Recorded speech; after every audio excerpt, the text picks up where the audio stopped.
Well, you young heads missed that shit. You all too young. You don't remember that. How old are you, young man? You. 24? You don't know shit. You don't know shit. You gotta Google shit that I lived through. See, this is why I lock motherfuckers' phones up. Seriously. Because the young kids, you guys, look, you need to take a break from that. We all need to break just from that technology, just for a minute.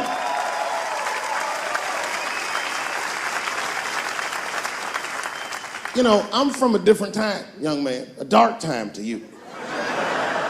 I'm from a time that I didn't even used to know who was on the phone until I answered the shit.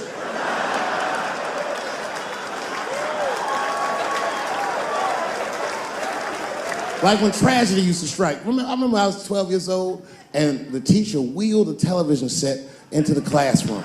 You remember these days? And she turned it on to one of 3 channels. And she said, class, the space shuttle is taking off and we're all gonna watch it take off. Man, that shit was going great for like 3 to 5 minutes. That's right, you remember, it fucking exploded. Right on television, everybody on board, dead, immediately presumed dead. It was so bad, the teacher looked at all the kids and was like, you can go home.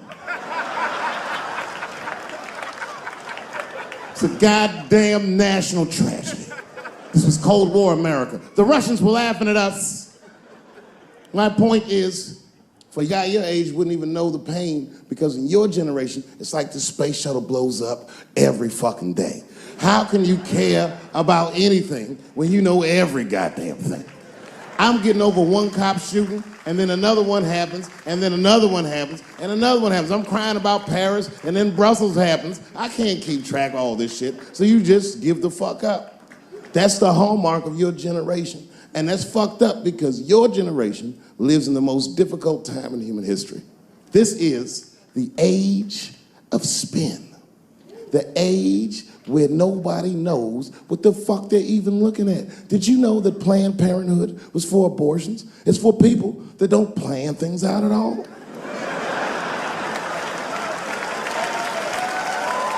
That's right. So a guy your age doesn't really know how he feels. Are you pro-choice? Are you anti-consequences? What does it all really mean? It's easier not to care for you. But for us, we were trained to care. We were raised that way. I used to watch a fucking cartoon when I was growing up called the Care Bears.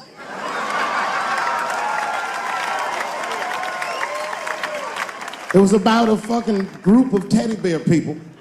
They were like teddy bears, but they were like people, and they were all different colors, and they all fucking just walked around caring. They cared about each other and everything else. They all had different designs on their stomachs, and the designs told you something about what they might be like inside. Very, very loving group of beings. And when shit got real bad, as nice as those teddy bears were, they didn't get mean faces. They got determined. And the leader would say, come on, guys, it's time for the Care Bear Stare. Remember that shit? And them little teddy bears would lock arms and stare at the problem. And I'm not even bullshitting. Actual love would shoot out of their chest and would dispel anything that was fucked up. And when we grew up, we wanted to be like those bears. And then we got our hearts broken because we found out that life wasn't gonna let us do that. And that it's impossible to shoot love out of your chest.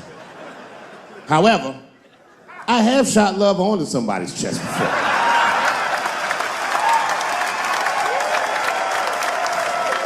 I do it all the time. It's the next best thing.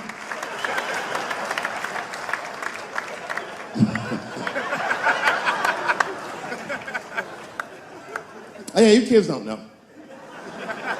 Your generation is just determined to be angry. Mad. Everybody's mad.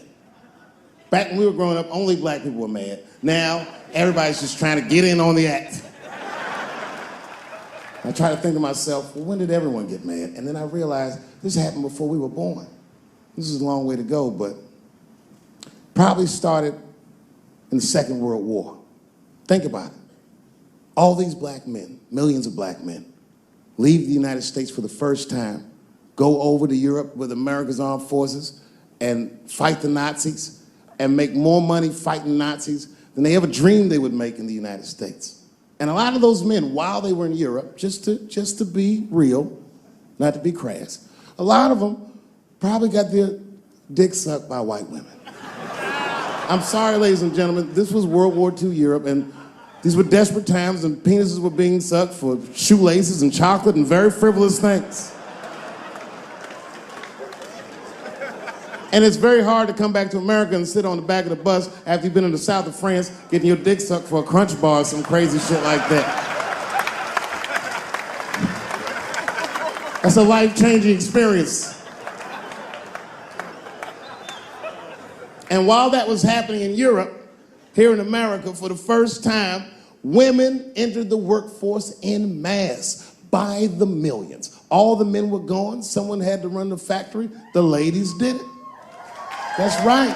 This was the first generation of American women to have independent income in mass. And when the men came back, the women weren't the same. American women had grown. They were uttering phrases that no woman on earth had ever spoken before. Things like no and shut the fuck up and I don't feel like it.